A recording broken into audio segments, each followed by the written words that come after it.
কোনো আদালত কর্তৃক দণ্ডপ্রাপ্ত ফৌজদারি মামলায় দণ্ডপ্রাপ্ত হলে হবে না, এবং ফুটবল খেলার সঙ্গে সম্পৃক্ততার প্রমাণ থাকতে হবে। বাফুফে বসের চেয়ারে বসার প্রক্রিয়ার নিয়ম ও দিনক্ষণ চূড়ান্ত করল মেজবাউদ্দিন আহমেদের নেতৃত্বাধীন 3 সদস্যের নির্বাচন কমিশন।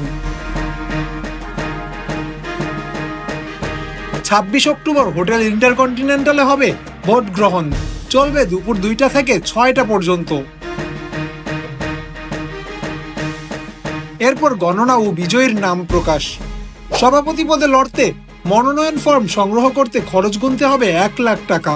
সোমবার বাফুফে কার্যনির্বাহী কমিটির নির্বাচনের তফসিল ঘোষণা করেন প্রধান নির্বাচন কমিশনার মেজবাউদ্দিন। নির্বাচনের জন্য মনোনয়নপত্র সংগ্রহ শুরু হবে 9 অক্টোবর এবং তা চলবে 3 দিন। শেষবারের মনোনয়ন ফর্মের মূল্য এবারও বহাল রাখা হয়েছে বলে জানান প্রধান নির্বাচন কমিশনার। মনোনয়নপত্র বিলি 9, 10 এবং 12 অক্টোবর।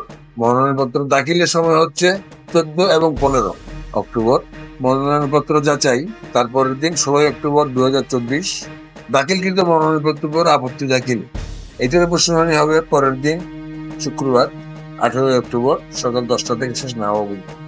এরপরে মনোনয়নপত্র প্রত্যাহার, সেটা হচ্ছে 19 তারিখ সকাল 11টা থেকে বিকেল 5টা এবং 20 তারিখ সকাল 11টা থেকে বিকেল 2টা। কোনো প্রার্থী নিয়ে আপত্তি থাকলে তাও করা যাবে, তবে সেজন্য আপত্তিকারীকে খরচ গুনতে হবে 50,000 টাকা।